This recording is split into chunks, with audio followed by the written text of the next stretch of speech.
The name United Nations, coined by United States President Franklin D. Roosevelt, was first used in the Declaration by United Nations on the 1st of January of 1942 during the Second World War, when representatives of 26 nations pledged their governments to continue fighting together against the Axis powers.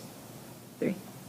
The forerunner of the United Nations was the League of Nations, an organization conceived in similar circumstances during the First World War and established in 1919 under the Treaty of Versailles to promote international cooperation and to achieve peace and security.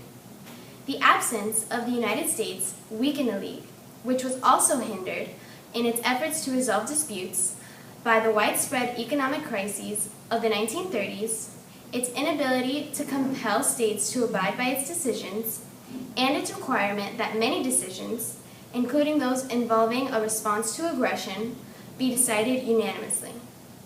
Although the League failed, it was an important milestone in being the first peacekeeping organization, which was created largely due to U.S. President Wilson's strong advocacy for the League, which was included in his 14-point speech post-World War I. Once World War II began, President Franklin D. Roosevelt determined that U.S. leadership was essential for the creation of another international organization aimed at preserving peace, and his administration engaged in international diplomacy in pursuit of that goal. During the first wartime meeting with Winston Churchill, Roosevelt discussed reinventing the League of Nations and privately suggested the United Nations as the future name. The Department of State undertook a public relations campaign to build support for the United Nations. As part of that effort, the department printed over 200,000 copies of the Dumbarton Oaks proposal and an informative 8-page guide to the draft United Nations Charter. The department worked with interested groups to inform the public about the United Nations and even dispatched officials around the country to answer questions on the proposed organization. By the end of the effort, the Department of State had coordinated almost 500 such meetings. In 1945, representatives of 50 countries met in the U.S. in San Francisco at the United Nations Conference on International Organization to draw up the United Nations Charter. The United States has continually led this worldwide peacekeeping organization with its headquarters stationed in New York since 1952, and the creation and success of the United Nations displayed great U.S. leadership and exceptionalism throughout the world.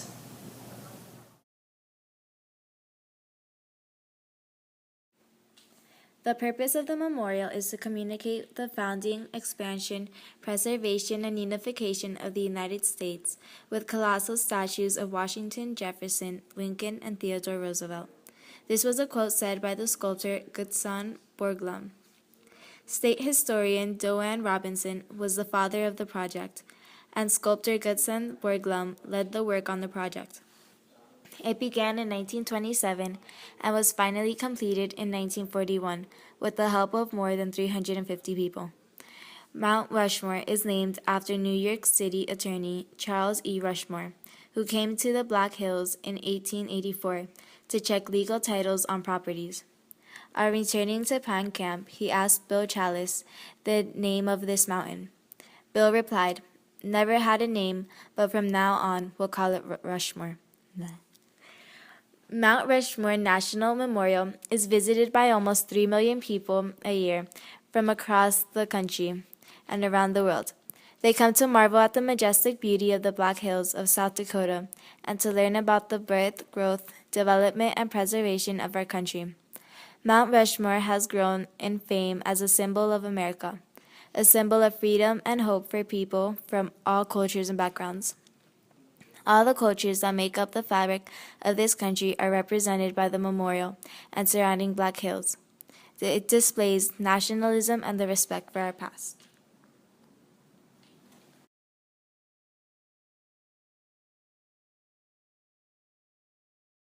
An important document that represents American exceptionalism is the Marshall Plan, also known as the European Recovery Program, which was an outline economic plan to help the countries in Europe devastated by World War II.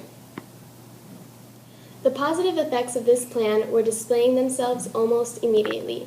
Within 2 years, economic production had shot above 25% pre-war standards. Within 4 years, economic production had shot above 200%. By 1951, the U.S. had channeled more than $12 billion to 17 European nations. The plan is an example of the profound effect that U.S. action can have universally in rebuilding other countries devastated by war, encouraging free trade, and spreading democracy. The plan assured that Western European citizens would not be tempted by the utopian promises or the military threat of communism. The Marshall Plan was deemed one of the greatest accomplishments by federal government from World War II through the 21st century. Winston Churchill best described the plan when he called it the most unsorted act in American history. I, Marshall, am here to present the reasons why the Europeans need our aid. Many survivors of the war are left homeless, hungry, and unemployed. Factories, railroads, bridges, electric power plants, and water systems are damaged and destroyed. Farmers are suffering from drought, and when they bring their products to market, city dwellers cannot afford them. Trade and the flow of capital needed to finance reconstruction are interrupted.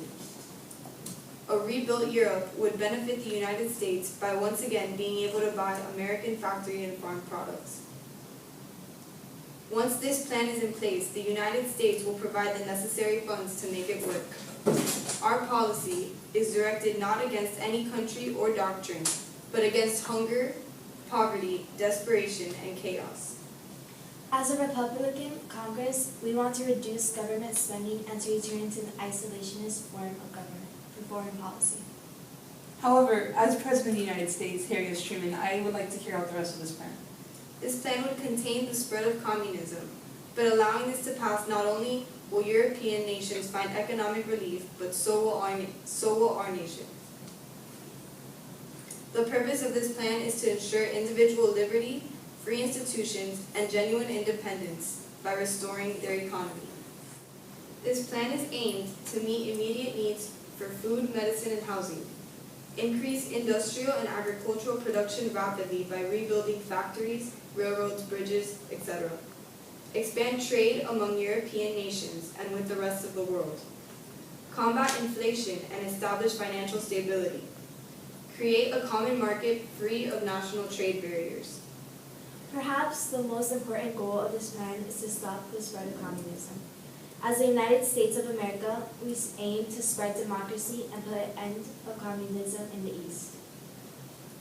Do we agree on this plan? I agree. I agree. Sign here.